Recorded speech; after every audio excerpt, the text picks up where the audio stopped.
kita akan membahas suatu tema yang berkaitan dengan maghfirah, rahmat dan juga jannah. Rahmat Allah, ampunan Allah dan juga surganya Allah Subhanahu wa taala.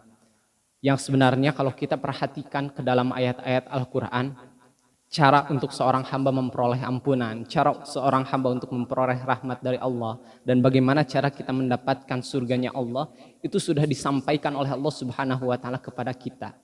Namun terkadang kita sebagai al-fakir belum tahu atau belum memahami, belum mengkaji lebih dalam terkait dengan ayat-ayat yang berkaitan dengan hal tersebut. Maka kalau kita perhatikan Pak, di dalam beberapa keterangan ayat Al-Quran, terkadang Allah itu menyandingkan rahmat dan juga maghfirahnya di dalam satu ayat. Yang bahkan sebagian dari para mufassir, salah satunya Imam Ibnu Katsir, menyatakan di dalam kitab tafsirnya, ketika beliau menjelaskan tafsir di dalam Quran surat An-Naml di ayat ke-46, terkadang ketika Allah menyatakan rahmat di dalam suatu ayat, atau ketika Allah menyatakan maghfirah di dalam suatu ayat, itu tercakup di dalamnya itu rahmat dan juga maghfirah. Jadi ketika Allah menyampaikan rahmat, maka Allah pun memberikan maghfirah kepada seorang hamba. Ketika Allah menyampaikan suatu maghfirah, maka seorang hamba itu mendapatkan rahmat atau kasih sayang dari Allah Subhanahu wa taala. Karena tentu penghapusan dosa, pengampunan Allah kepada hambanya, itu merupakan salah satu kasih sayangnya Allah kepada seorang hamba, Pak. Sebagai contoh, Pak, di dalam Quran surat An-Naml ayat ke-46, di dalam ayat ini Allah mengkisahkan kisahnya Nabi Saleh alaihi salam bersama kaumnya, kaum Tsamud. Dan Allah mengutip perkataan dari Nabi Saleh alaihi salam. Qala ya qaumi lima tasta'jiluna bis-sayyi'ah qabla al-hasanah. Wahai kaumku, mengapa kalian meminta keburukan sebelum kalian meminta kebaikan? Kemudian Nabi Saleh mengatakan kembali, laula tastaghfirunallah la'allakum turhamun. Kalau kalian memohon ampunan kepada Allah Subhanahu wa taala, mengapa kamu tidak memohon ampunan kepada Allah Subhanahu wa taala agar kamu mendapatkan rahmat dari sisinya?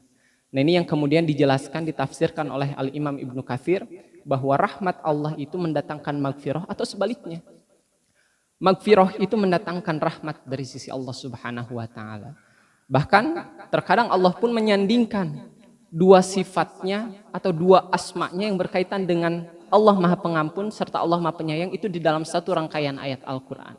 Sebagai contoh Quran surat Az-Zumar ayat ke-53. Allah berfirman, Qul, ini perkataan Allah kepada Nabi Muhammad sallallahu alaihi wasallam.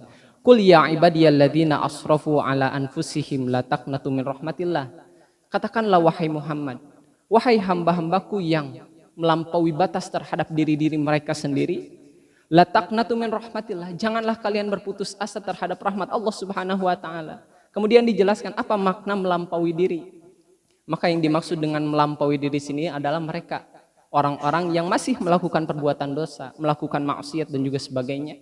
La taqnatu min rahmatillah. Janganlah mereka orang-orang yang masih melakukan perbuatan dosa berputus asa terhadap rahmatnya Allah. Nah, di sini pun dijelaskan bahwa rahmat Allah yang dimaksud bukan hanya kasih sayangnya Allah, tapi janganlah mereka berputus asa dari ampunan yang akan Allah berikan kepada mereka selagi mereka memohon atau meminta kepada Allah Subhanahu wa taala. Kemudian Allah melanjutkan, innallaha yaghfiru dzunuba jami'an. Sesungguhnya Allah mengampuni semua dosa yang dilakukan oleh seorang hamba. Namun jelas dalam hal ini kalau kita lihat di dalam Quran surat An-Nisa, Allah Subhanahu wa taala menyatakan Allah itu mengampuni setiap dosa kecuali perbuatan syirik. Innallaha yaghfiru dzunuba jami'a. Di sini Allah menyatakan Allah mengampuni setiap dosa yang dilakukan oleh seorang hamba, tapi di dalam Quran surat An-Nisa Allah menegaskan kecuali dari perbuatan syirik, maka Allah tidak akan mengampuninya. Innahu huwal ghafurur rahim. Nah, ini dua sifat yang kemudian Allah sandingkan. Sesungguhnya Allah Maha Pengampun dan juga Allah Maha Penyayang. Pak, pertanyaan sekarang untuk kita.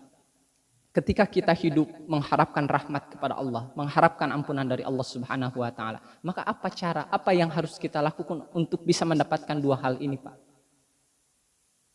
Yang pertama tentu jelas secara umum, secara global, cara seorang hamba untuk mendapatkan rahmat serta ampunan di sisi Allah dengan cara kita taat menjalankan ibadah dan menjauhi segala bentuk larangannya. Ini secara global, Pak, secara garis besar.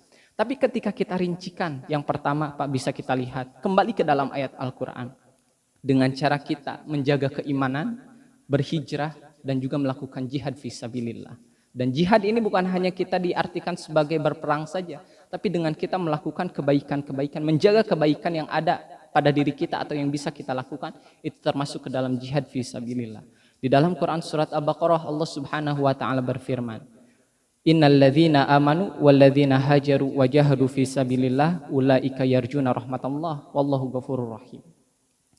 Sesungguhnya orang-orang yang beriman, orang-orang yang berhijrah dan orang-orang yang berjihad di jalan Allah, maka mereka itulah orang-orang yang mengharapkan rahmat dari sisi Allah Subhanahu wa taala. Dan Allah Maha Pengampun lagi Maha Penyayang. Dalam ayat ini belum dibahas terkait dengan surganya. Karena berkaitan nanti dengan surga itu adalah sesuatu hal yang berbeda. Itu kuasanya Allah Subhanahu wa taala. Kemudian yang kedua, Pak, dengan cara kita menunaikan salat dan juga melaksanakan zakat, Pak. Wa aqimus shalah wa atuz zakah wa atiur rasul la'allakum turhamun. Dirikanlah oleh kalian salat, tunaikanlah zakat, taatlah kepada Rasulullah sallallahu alaihi wasallam la'allakum turhamun, sehingga kalian mendapatkan rahmat dari Allah Subhanahu wa taala. Kemudian selanjutnya, Pak, di dalam Quran surat Al Imran 2 ayat 132 sampai 133 Allah Subhanahu wa taala berfirman, wa atiullaha wa rasul la'allakum turhamun. Taatlah kalian kepada Allah dan juga kepada Rasulnya. Sebagai bentuk apa ini, Pak? Taat kita kepada Allah dan juga kepada Rasul itu bentuk dari ketakwaan seorang hamba, Pak. Tingkatan paling tinggi di sisi Allah Subhanahu wa taala. La'allakum turhamun, agar kalian mendapatkan kasih sayangnya Allah Subhanahu wa taala. Namun kita lanjutkan di ayat selanjutnya, wasari'u ila magfiratin min rabbikum wa jannatin arduhas samawati wal ardh u'iddat lil muttaqin. Bersegeralah juga kalian untuk meminta ampunan kepada Allah Subhanahu wa taala dan mengharapkan surga kepada Allah Subhanahu wa taala. U'iddat, yang luasnya seluas langit dan bumi, u'iddat lil muttaqin, yang hanya Allah sediakan bagi siapa, Pak? Mereka orang-orang yang bertakwa. Dan terakhir, Pak, dari beberapa rangkaian poin yang ada, sebenarnya masih banyak, Pak. Hanya saya sampaikan 5 poin di antaranya. Yang terakhir, berbuat ihsan, Pak. Di dalam Quran surat Al-A'raf ayat ke-56 Allah Subhanahu wa taala berfirman, wala tufsidu fil ardi ba'da islahiha. Janganlah kalian berbuat kerusakan di atas muka bumi setelah Allah sempurnakan, setelah Allah jadikanmu di atas muka bumi ini keindahan. Wad'uhu khaufan wa tama'an. Berdoalah kalian kepada Allah dengan takut, dengan rasa takut dan penuh pengharapan. Inna rahmatullah qarib minal muhsinin. Karena sesungguhnya rahmat Allah itu sangat dekat bagi siapa, Pak? Mereka orang-orang yang berbuat baik, muhsin, orang-orang yang berlaku ihsan.